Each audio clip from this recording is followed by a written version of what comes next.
Hi, I'm George Henry LaGrange.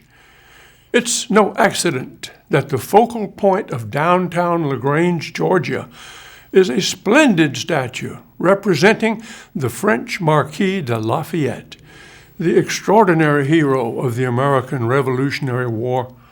Some 50 years after Lafayette's invaluable military and diplomatic service to America, his grand farewell tour into every state brought Lafayette through this section of West Georgia at the end of March 1825.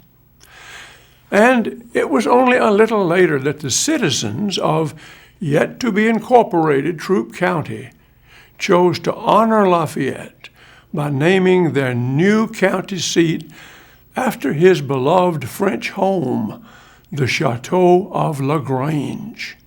Similar recognitions and honors were extended everywhere, not only for his crucial military leadership, but also for later championing basic human rights everywhere, including freedom from state control of religion and freedom from bondage and slavery.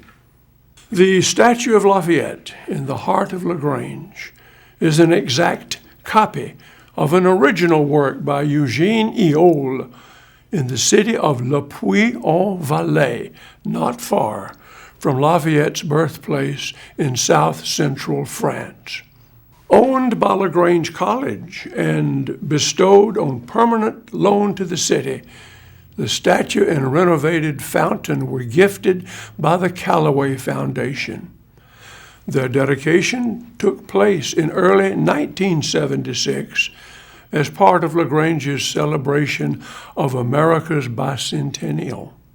On viewing the statue, one sees Lafayette portrayed not as a young American Revolutionary War officer brandishing a sword or astride a great horse. Instead, he is shown here much as he appeared some 10 years later, after returning to France and serving as a staunch champion of liberty everywhere. In the statue's right hand, Lafayette proudly waves the cockade of liberty. It was a red, white, and blue insignia that he designed as a badge of loyalty worn by the French National Guard that he commanded during the early days of the French Revolution. In his lifetime, those three colors, red, white, and blue, and a new French motto, liberty, equality, and fraternity, or brotherhood, would receive recognition everywhere. That's what he is lifting high here for us. Now, let's reflect a little more about the name LaGrange. In the French language, it literally means the barn. But the ancient root word for grange refers to a granary, a place to store nourishing grain and seeds for planting. For the grand tour of 1824-25, Lafayette chose his traveling companion and secretary, Auguste Levasseur, to keep a detailed record of everything they experienced. In the book, published after returning to France, one reads these passages that appear just as they would make it through the forests of West Georgia and cross the Chattahoochee River south of present-day Columbus. Quote, Georgia has an area of 58,000 square miles and population of over 340,000 inhabitants, of which nearly 150,000 are slaves, a truly appalling proportion. That must necessarily lead Georgia into an embarrassing situation one day if its government does not take measures to diminish it. The author goes on. Here, as in all the slave states, blacks are a kind of asset. that they sell like other properties and which they can inherit. Prejudices against the colored race are still very strong among Georgians, and I have not noticed them make great efforts in favor of the abolition of slavery. He says, if Georgia is not yet one of the wealthiest states of the Union in the abundance and variety of its products, the cause of it must be attributed only to the influence of slavery. There cannot be a land more favored by nature than this country, and one could easily extract from it all the products of the very best of climates. Following a detailed account of the state's bounteous natural resources, the author then declares this plea of Lafayette. Quote, I urge persons who want to get a fair idea of the resources Georgia offers and of the great things which this state is destined to achieve, finally to listen to the voice of humanity and interest by abolishing slavery. End of quotes. So there was Lafayette in 1825 Georgia, proclaiming what the ancient wisdom had warned forever.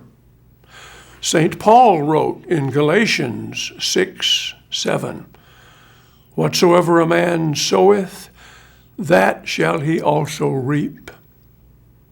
Long before that, the Hebrew prophet Hosea had declared, you have planted wickedness, you have reaped evil. And even more dramatically, the book of Proverbs warns, those who plant injustice will harvest disaster.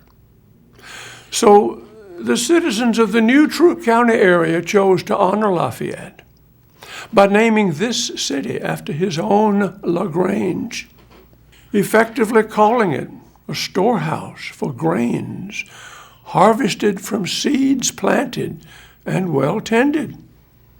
And what would be the result of those grains already being harvested in that culture and economy that was based on racial dominance and exploitation?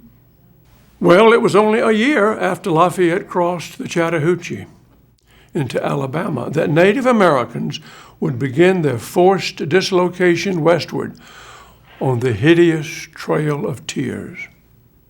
And throughout all this region, for decades still to come, African slaves in ever more vast numbers would still be forced to endure extreme hardships and supply the grueling labor for an ever-thriving economy that, by 1860, would make Troup County the fourth wealthiest in Georgia and fifth largest slaveholding county in the state. So here we are, 200 years later.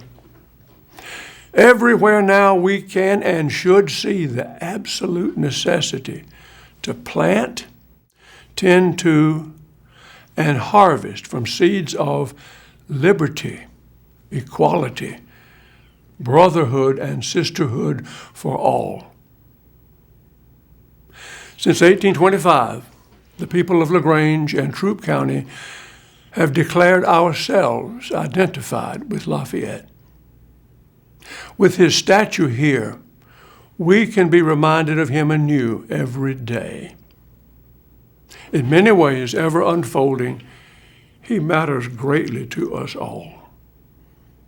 Lafayette inspires. Happy birthday to the Marquis de Lafayette.